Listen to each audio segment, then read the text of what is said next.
I don't know. I've never used that. Oh, sorry. I'm getting a bunch of notifications right now. I love that you just do it into the microphone instead of being like, Young Chomsky, can you have this sound in post? Hold on. You never My shit's blowing think up about right now. post. I shouldn't have posted. Oh my God. Jesus Christ. Wait. Jokes aside, didn't you do a Grinder thing for a while? I wonder if my Grinder's still active. Yeah, no, I think it's not gay guy. Let me see if Grinder. I do not have Grinder. I will see if I can re-download it right now. It was straight guy. I think it was like. And it was you and Old Face, right? Well, I was me Face and Old app. Face so that people wouldn't be horny for me. Well, that's not a guarantee. Okay, Grinder You're open. No, it was. Distinguished Old Face man. Oh, I wonder if I don't know if I can do. I'm not logged in anymore. But it was like I kept down Grinder on my phone for a really long time. I first downloaded it, ladies and gentlemen. Just to be clear, Really, I first more than downloaded gentlemen. it to catch a illegal political ad here in San Francisco several years ago. Oh, that's right. Yes, and it sounds like a lie, but I really did download that. For that I'm reason, signing in right now. What was Grindr the ad chances. again? I think it was an anti-Dean press. And it was like a Valley Brown ad or something like that. Man, that's low. Advertising on Grinder. Oh, I have to re-sign up, so I guess I don't have Grinder anymore. But I put it as not gay guy or straight guy, whatever, and I put the Old Face, and I wrote in the bio, not here for gay sex. you still got messages. I got so many messages. But that is because you were a very distinguished Old Face man. And I think it's the fact that I think I brought a little something to the gay shit that they hadn't rocked with before. Yeah. I think I brought like But I've been saying that about you for a long time. Oh, believe me, Hunty. Yes. That has been said in many a boots the house down type conversation. It's true.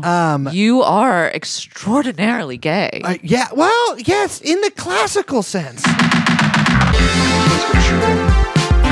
Jeffrey Epstein. Jeffrey Epstein.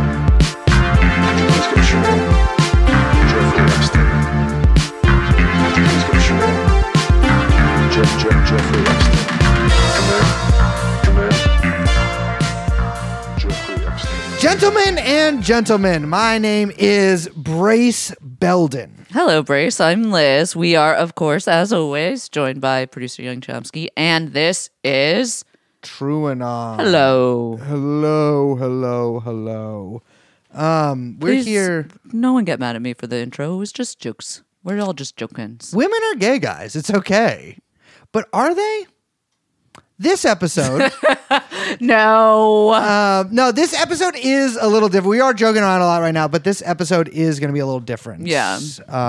And I feel like we've given in previous episodes, I usually do this for you because I feel like it's emasculating for me to do it. Kind of like a trigger warning, kind of like, or like a, not a trigger warning. You know, we really don't usually do it. We don't usually do it. We have. Maybe sometimes we will mention that the forthcoming interview or the topic or whatever is going to cover some things that some people might. I mean, I don't know. I guess that's called a trigger, but it's not usually. It We takes don't a lot call it that, for us to kind of like put that out there because we believe and know that our listeners are educated and, like I always like to say, generous with the information they take in and kind of, come to the podcast with, I think, open ears, open minds. And that's kind of where, I don't know, that's something I value about our listeners. I don't know if that makes... I mean, we've said this before. It's like, listen,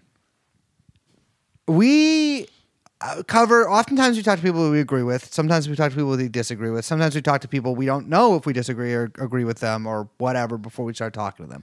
It's not like we're just interviewing always people that agree with us 100%. And I think people are pretty generous with us in that regard. Sometimes I think it bears repeating that, like, this is not just like, we're not trying to do like an ideological sort of like worm or black hole here where like everything gets sucked into one thing or whatever. Well, what's the thing you always say? It's not a left podcast, it's a podcast. It's just a podcast. Yeah. And I think that like, it's a joke podcast. I wouldn't call this like a comedy podcast. We joke around, but we do cover or try to cover serious stuff and try to get serious on occasion. And I know one thing that we always say is like, we're not journalists. And so part of that is like, we're not subject to journalistic, whatever, ethics norms or that kind of stuff. Yeah. Thank God. But I do think that like sometimes we have made mistakes and like gone and maybe too one-sided on an issue or like haven't presented enough about some stuff in the past. And like, I do think that one thing that makes us good is that we're good at being like upfront with people. Yeah. Well, talking directly to people. Yeah. I think people really value that. I mean, I joke around about, I don't think we consider ourselves journalists. We don't, I don't consider myself. I know it's not something how we approach the podcast. But that being said, like you said, we have been doing this now for almost 5 years. And I think in the course of that, we've definitely, you want to kind of take what you do seriously. Yeah. And, we've been just, again, to be really transparent with our listeners, this is kind of a conversation that we've been having internally. Yeah. Specifically, like, even more so or more pointedly over the past 6 months. Yeah. 6 or so months.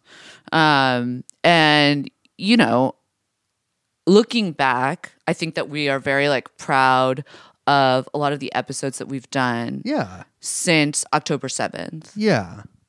Yeah. I mean, I think that like, if you just allow me to interrupt real quick, like, I think that, I don't know, it's weird because like we didn't like, it's like a platform comes with like certain responsibilities and like we kind of have a large platform now and like it's easy to forget that because it's like us in a room and like kind of joking around or whatever and like you'd say things that maybe you wouldn't say like to a large group of people or like if everyone listening I don't know was like in front of me, I don't know if I would say everything that I say on the show and some things like are personal but it's like then you kind of like I don't know, just for me, it's like Jewish stuff for me. It's like a funny thing. You joke around about it, but then like, I don't know, it is serious too. And like, I think that, I don't know. I just think that like maybe that I just don't ever want to like mislead people or like, or tell people something that I don't think is true, if that makes sense. Yeah. I mean, I think we got a lot of really interesting feedback, over the past couple months, and we were invited to listen to some people speak and from some really interesting groups that I actually wasn't really familiar with. But like young left Israeli voices, peace activists, I think they would call themselves. And for me, like I, as a non-Jewish person, I want to be able to come to this very like openly. And I don't want to like overstep. In my, understanding of things. And so hearing from some of these people was a really eye-opening experience. Yeah. I mean, I think that's what a lot of people miss in this. And I think there's like a flattening that people do where it's like one side good, one side bad. That's just like how it is. And I understand like there's this kind of caricature of like, like John Fetterman or some shit like that, where it's like if you're pro-Israel at all, like you're this fucking like ogre, fucking mentally insane, brain damaged guy who should be locked in an asylum or put down like a dog, kind of fucking thing. Yeah, and like that's just not the case. Like I've been involved in politics for a long time, and like there's people on sides of like almost every issue that whether they're right or wrong believe in what they're saying and believe that to be good. And well, like, I don't even think it's a case of being pro or anti, right? It's like really just those voices also deserve to be heard. And to bring it back around, like I think that we just haven't done the best job in listening to those. And so I think that like looking at what we're doing today is, maybe it's time now for us and for our listeners to maybe hear from some of them. Yeah. And so this is part of a limited series we're going to be doing, talking just honestly and openly. I'm like nervous. Talking honestly and openly with, Israelis about what they want, their motives for peace, reactions to October 7th and to this sort of isolation that the only Jewish state is undergoing from the rest of the world. And I think keep an open mind, but I think part of Mao said no investigation, no right to speak, right? And I think part of this is we've been doing a lot of investigation and a lot of talking, and we've been shown a lot of documents and videos and stuff like that, and just spoken to a lot of people who are not exactly as they're portrayed. And so here's the first part of hopefully what's going to be kind of a multi-part series, showcasing you on, letting the Israelis speak for themselves.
No, no, no, no.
And you know what? That was facts.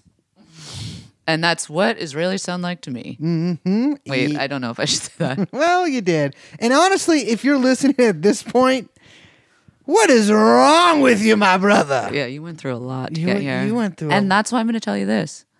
Free Palestine. Free Palestine. Well, you know, that's not what you said during that interview.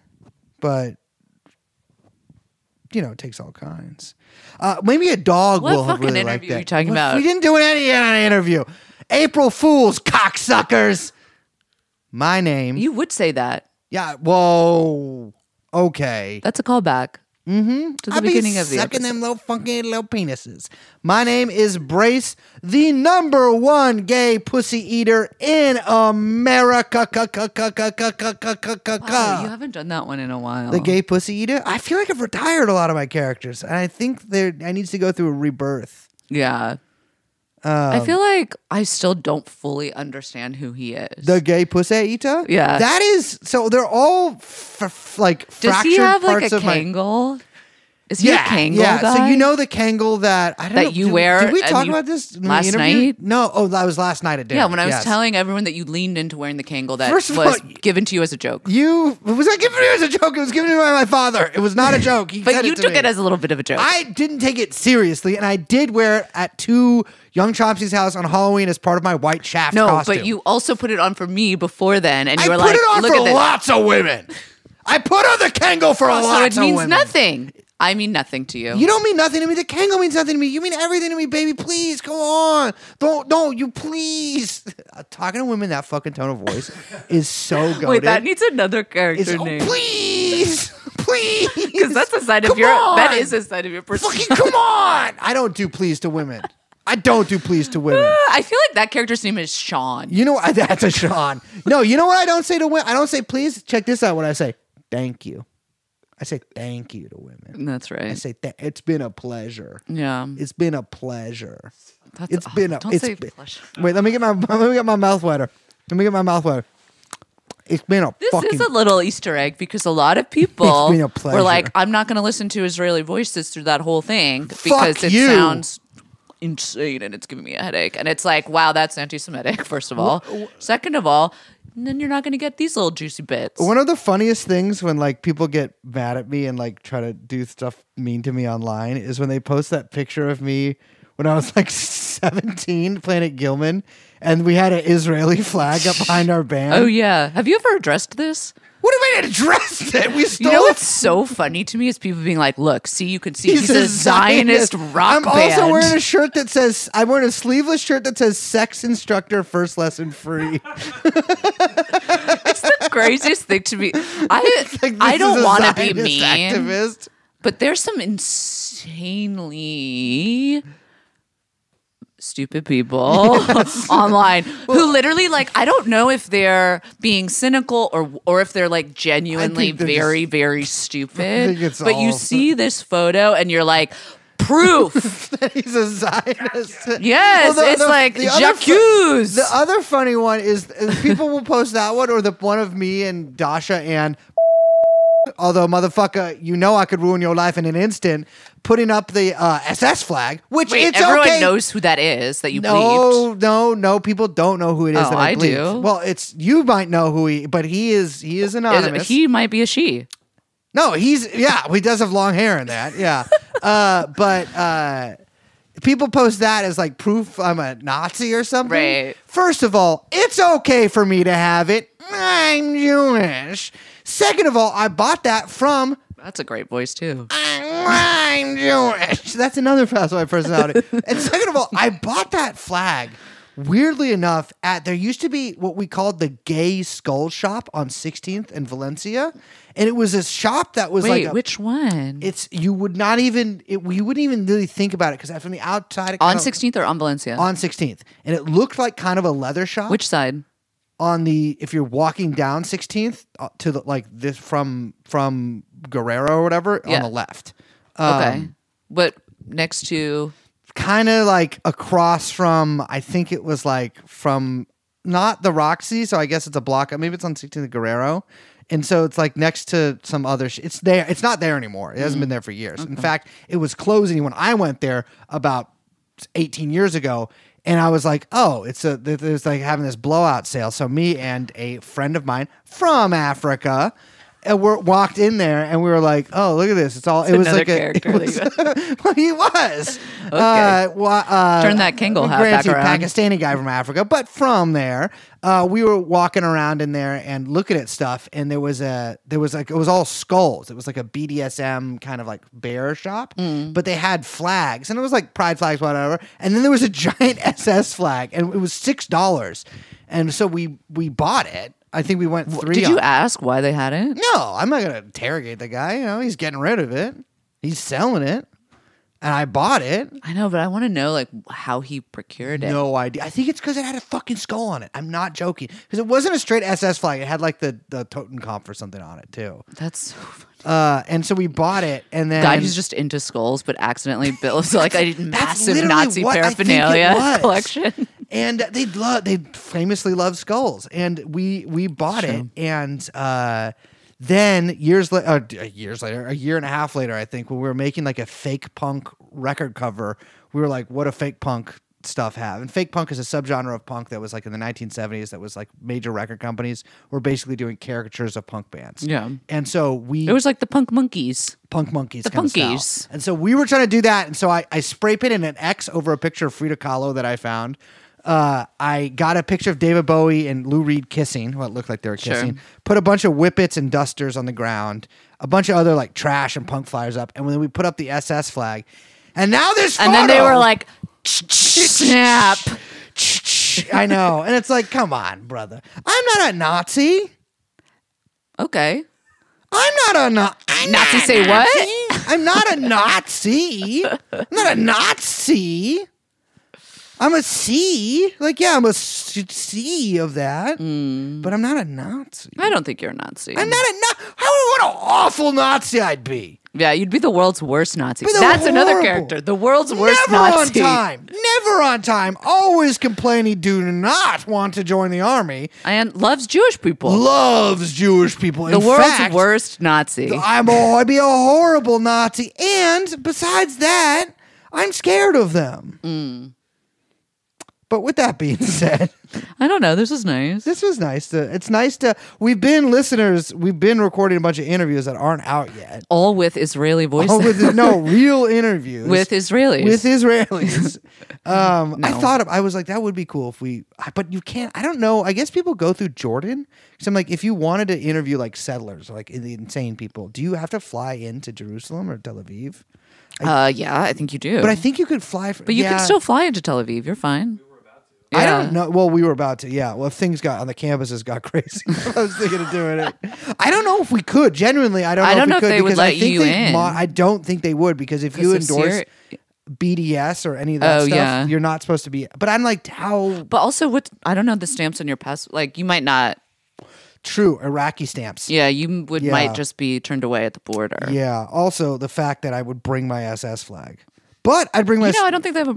I don't think they would have. No, because there's all these. Did you see that photo? Moss Robeson dug it up. Damn, that I'm photo of seeing the some guy shit. with the swastika. I'm getting like a little on raw it, here. like the I did rune. see that. And it's like, well, Israel did have the neo-Nazi gangs in the '90s from like the imported Eastern Bloc people, but which is so funny. But I don't know. Things are a little funky over there. Things are a little funky over. Maybe I get Sacha Baron Cohen to sponsor my. And you could put your finger up. Hit my ass. I would put my. Here's the thing. didn't finish Rebel that Wilson, I understand you don't want to put your finger up his ass. Absolutely, he was sexually harassing you. Yes. Me, I'd put my whole fist up Sacha Baron Cohen's ass if given the chance. Clip that. I would go as far as possible. I'm going to the elbow on Sasha. First of all, he's tall, so there's room. Second of all, I'm going in. You know there. how bodies work. I'm squatting down like this. Now we Please have. don't do this. I'm squatting down like this. And I'm doing the Thai style on the well, if you've ever walked past an Asian restaurant and seen the guys smoking cigarettes outside, you're doing a little squat. I'm doing the squat. I'm so good at this, by the way. And I would have Sacha Baron Cohen stand up, or maybe he would just be walking above me, and I would go, whoa, and I would Gangnam style. I would, and I think that if I did it quick enough and it was limber enough, I could get my legs inside his legs and my arms inside his arms. Okay, you could like Weekend at Bernie's him. But from the inside. Yeah. And I could wear him. Yeah, like a Gundam. Yeah. I'd wear him like a Gundam, and I'd walk around, and you'd make him say shit like you know, death to Israel, death to Israel, and really confuse his handlers. And I would look at his DMs and see that he DMs young comics and tries to get them to say pro-Israel stuff. Just kidding, not. But this is going to be on my grind. And then I get a motherfucking grinder, and then I get some real motherfucking matches. Bing, bing. Dude, Stop having the doing portable mic I'm is literally sitting on the ground in like close to like I'm hugging my knees. Liz is so hungry and too. Brace is hovering over me, going ding ding and pointing at his crotch. Ding ding, ding ding. Fuck, my gun's in the other room too. Oh my god, I'm so hungry. Okay, let's end this. My name is. I think I said stuff I shouldn't say. My name is Sacha Baron Cohen. Oh, I'm Liz. The Baroness, joined, of course, as always, by producer Young Johnsky. And the podcast. We should always record these portable mics. My podcast I like is these. called The clown nose. Podcast is called. It's called TrueAnon. We'll see you next time. Bye bye.